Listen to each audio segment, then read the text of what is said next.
చట్టం చేస్తే ఒక 50 ఏళ్ళలో 70 ఏళ్ళలో ఉంటుంది ఆ చట్టం.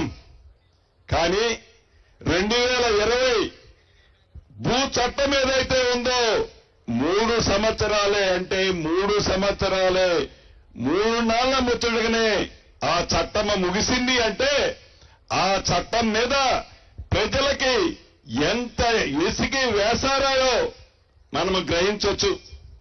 మనం పల్లెటూరులో అనుకుంటుంటాం, ఏదైనా కొండ నాలుకేస్తే మందు ఏమంటారు? ఆ మందు వేసేది ఎందుకు? ఇంకా మంచిగా మాటలు రావాలని, మంచిగా ఇంకా మనిషి ఎక్కువ కాలం బతకాలని. కానీ ఈ ధరణి వల్ల ఆ కొండ నాలుగుకి మందేస్తే ఆ ఉన్న కాస్త ఉంచుకున్న నాలుగు కూడా ఊడిపోయింది. అది ధరణికి ఈ భూభారతికి ఉన్న అంశం. మీకు 3 ముక్కల్లో చివరగా చెప్పదలుచుకున్నాను, అధికారులకు కూడా చెప్పదలుచుకున్నాను. ఇది ఇందిరమ్మ ప్రభుత్వం, పేదోడి ప్రభుత్వం. ఇందిరమ్మ ప్రభుత్వం అంటేనే పేదోడి కోసం తాపత్రయే ప్రభుత్వం. ఇందిరమ్మ ప్రభుత్వం అంటేనే పేదోడికి భరోసా ఇచ్చే ప్రభుత్వం. ఇందిరమ్మ ప్రభుత్వం అంటేనే పేదోడికి కన్నీళ్లు రాకుండా చేసే ప్రభుత్వం. ఈ ఇందిరమ్మ ప్రభుత్వంలో గౌరవ ముఖ్యమంత్రి రేవంత్ రెడ్డి గారి నాయకత్వంలోని మన ప్రభుత్వం ఎన్నికల ముందు చెప్పిన ప్రతి అంశాన్ని చేసే దాంట్లో భాగంగా ఈనాడు ఈ భూభారతిని తీసుకురావడమే కాకుండా రాష్ట్ర వ్యాప్తంగా ఆనాటి దొరవారు 4 గోడల మధ్య 4 వ్యక్తులు కూర్చొని తయారు చేసిన చట్టం 2020 చట్టం లాగా కాకుండా ప్రజల మధ్య కూర్చొని ప్రజల కోసమని, ప్రజల ప్రయోజనార్థం కోసమని ఈ భూభారత చట్టాన్ని మన ప్రభుత్వం చేసింది. ఇది రేవంత్ రెడ్డి గారి కోసమో, శ్రీనివాసరెడ్డి గారి కోసమో, వేదిక మీద ఉన్న మా నాయకుల కోసమో కాదు.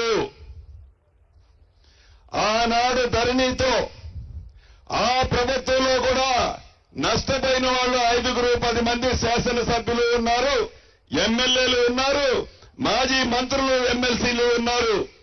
వాళ్ళకు కూడా నిజంగా అది న్యాయపరమైందైతే తప్పకుండా ఈ భూభారతితో వాళ్ళకు కూడా న్యాయం చేసే చట్టం ఈ భూభారత చట్టం. మా స్వార్థం కోసం చేసిన చట్టం కాదు. అంతేకాదు, ఆనాడు ఎంఆర్ఓ గారు ఏదైనా తప్పు చేసి ఒకళ్ళ భూమి ఒకళ్ళకి రాస్తే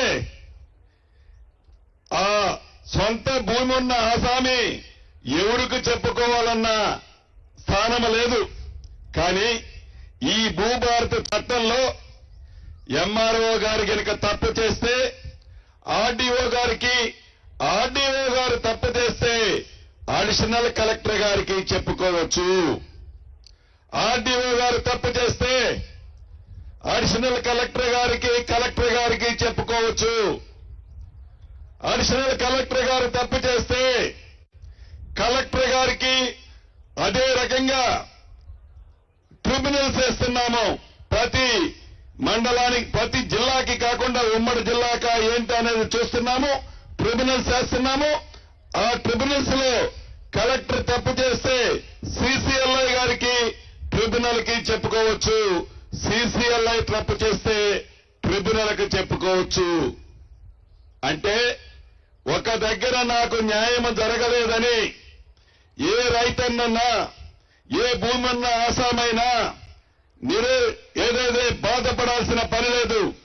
ఒక వ్యక్తి ఉద్దేశపూర్వకంగా ఒక అధికారి తప్పు చేస్తే దాన్ని సరిదిద్దడానికి పైన 2 దగ్గరికి పోయే పవర్స్ మీకు ఇచ్చాము. అంతేకాదు, గ్రామీణ ప్రాంతాల్లో కొన్ని భూములున్నాయి, ఇళ్లు కట్టుకునే భూములు.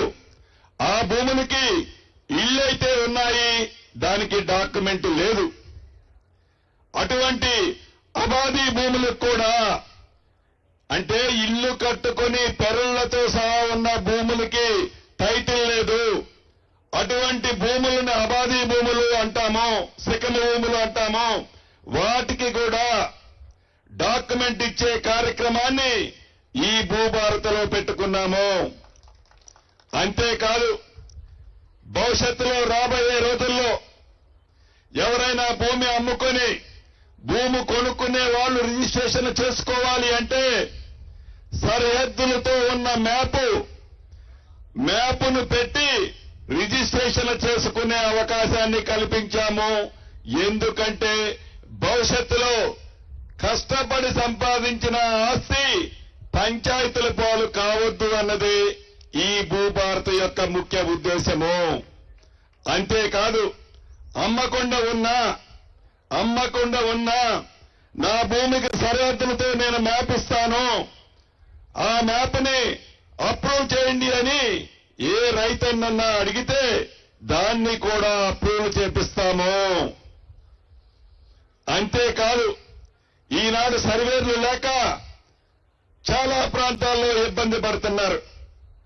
దానికోసమని ప్రభుత్వం మీద అదనపు భారం పడద్దు అని ప్రతి మండలానికి ప్రతి జిల్లాకి అర్హులైన వాళ్ళని రాష్ట్ర వ్యాప్తంగా 6,000 మందికి ట్రైనింగ్ ఇచ్చి వారికి లైసెన్స్ ఇచ్చి లైసెన్స్ సర్వేలను కూడా మీ గ్రామాలకి పంపుతున్నాము. అంటే పేదోడి కష్టం తెలిసిన ప్రభుత్వం, పేదోడికి అండగా ఉండే ప్రభుత్వం అంటే ఒక చట్టం చేస్తే ఇన్ని రకాలుగా పరిపరి విధాలుగా ఆలోచిస్తుంది. అంతెందుకు చట్టం చేశాం, చట్టానికి నియమ నిబంధనలు కూడా చేయాలి. ఆనాడు 2020లో చట్టం చేస్తే ఆ ధరణి చట్టం దానికి నియమ నిబంధనలే లేవు. 3.5 సంవత్సరాలైనా